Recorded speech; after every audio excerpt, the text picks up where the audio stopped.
Hi folks, this is the noise the power supply was making. So every time you switched on the PC, this is the noise that I was hearing, and I had to hit it a few times before it would actually shut up and be quiet. So now that the actual power supply is out of the PC, we won't be using that, but we'll open it up and have a look inside to see what the noise is, just out of curiosity. But that was the actual noise of the power supply, so not very nice.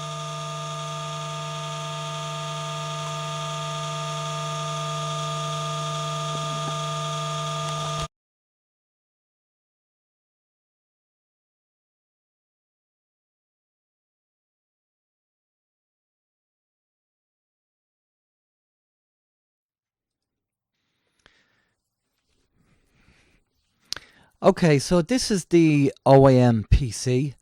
We have the case off and the front cover just hanging off just at the bottom of the screen.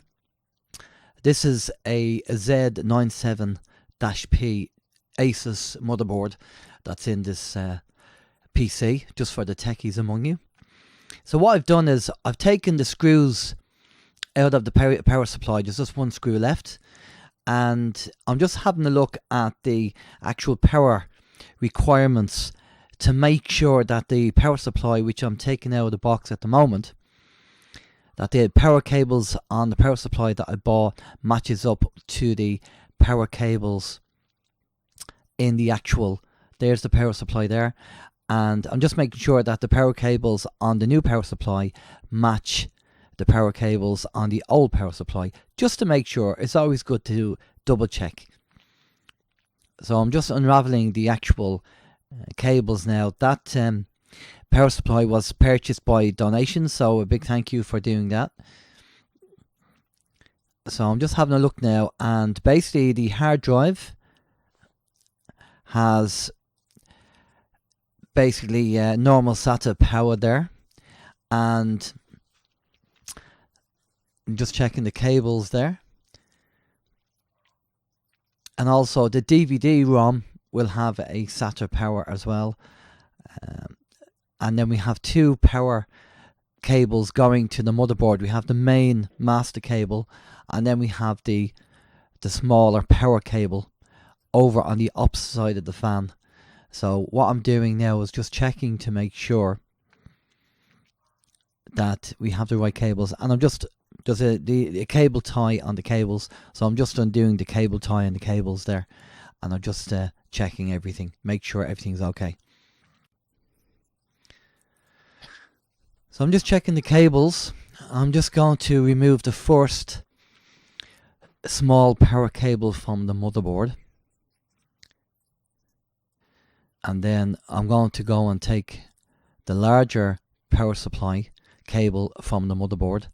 That'll be next to do, which is what I'm doing now. The bigger power cable can be a bit tricky getting out. You need to give it a bit of a tug, and then it'll just pop out. Maybe you need to swing it from side to side, or pull it, wiggle it from side to side to actually get the cable out.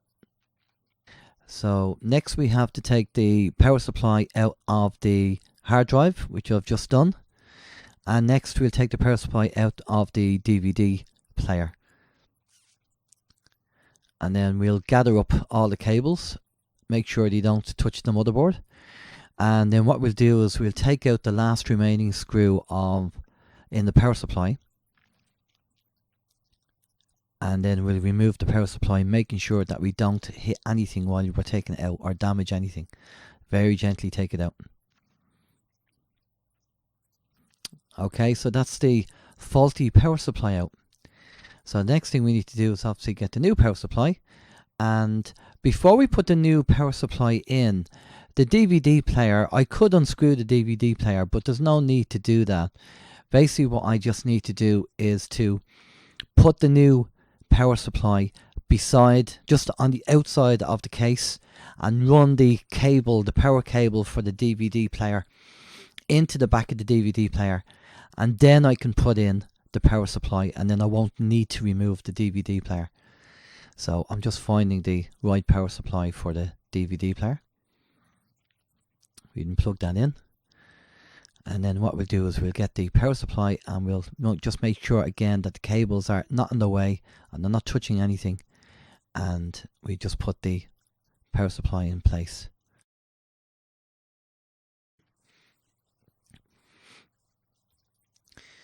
And what you can do is you can actually get you probably need a couple of cable ties to have on hand as well, just to kind of do a bit of cable management and tidy up, but we'll do that later on.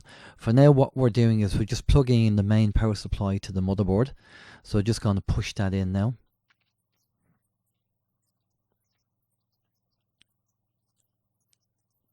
Make sure that's pushed down firmly. And then we get the other two power supplies for the motherboard, and we isolate them, and then we plug them in also. Now, it might look a bit bright, but it's actually quite dark there. So a torch would have been handy actually to highlight what I'm doing. But yeah, we're just putting the screw in there just to secure the power supply so it doesn't move.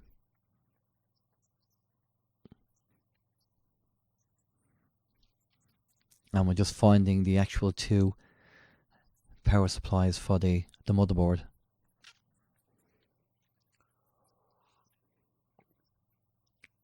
Okay, we just again just use my right hand there. It's a lot easier to do and get that in. So that's fitted in now. That's the two of them in. So we have the power supply to the DVD that's in. So we just need to put the power supply on the actual SATA hard drive. Now basically what happened there is that the audio card was in the way of me plugging in the power cable.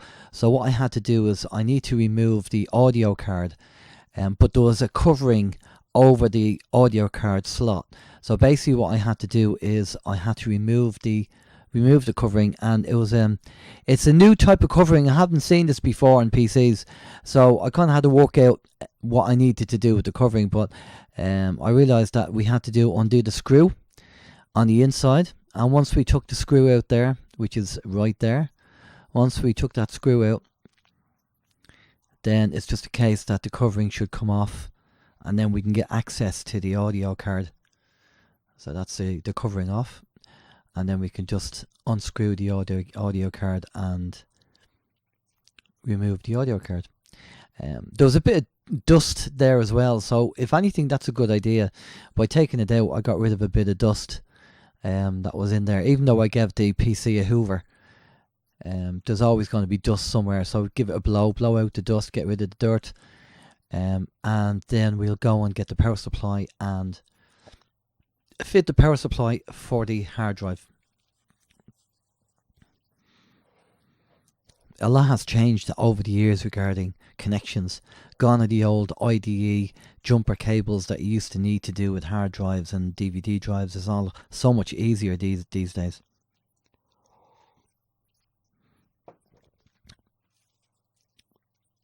So the power's in. So I'm just going to tidy up the cables now, and I have I'm going to get a couple of cable ties just to make sure that the cables that I'm not using, just isolate them and put them to one side and tie them up so they don't touch the motherboard, or they can't touch any other components on the motherboard. So I'm just tidying up the cables now so it doesn't look too messy. Okay, so I have a couple of cable ties. So I'm just going to tie up the cables that are not required inside the PC, making sure that you don't touch the motherboard or any other connectors. It's always good to have some kind of cable management and keep it tidy. So we have two cable ties, just to tie up two sets of cables inside the PC.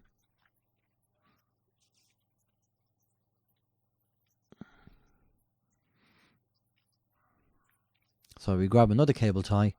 There's another couple of loose cables that need to be tied up.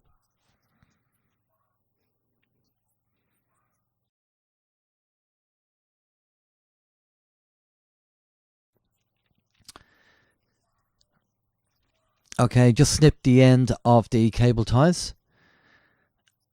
Just tidy things up there. And the next thing we have to do is, once the cables are sorted out, obviously we have to put the audio card back into the PC. So just double checking there. You see my hand going in, just pushing in, making sure that the power cables are pushed in, everything's home.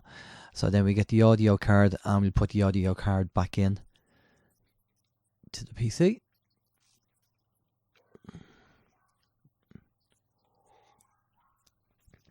And then put the secure plate back in place, so it covers the actual the screws where the cards screw into. So that's next to do.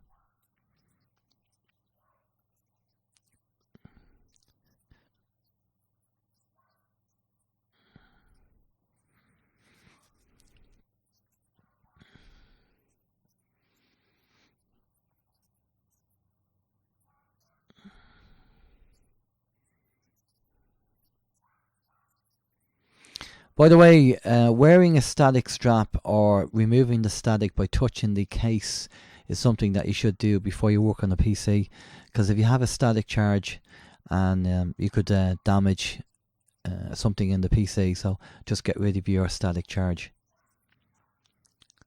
Okay, that's the front cover just being pushed back on there.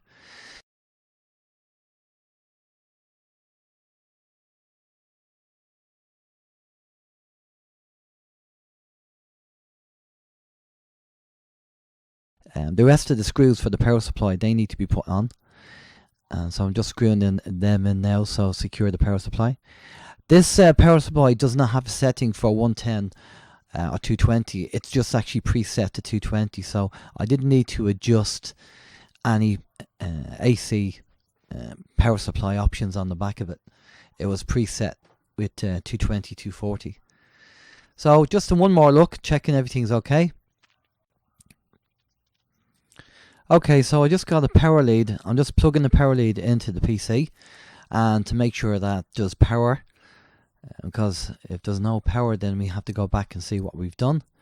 But I'm glad to say that when I pushed the power button, after I switched on the power from the power supply, it powered up fine.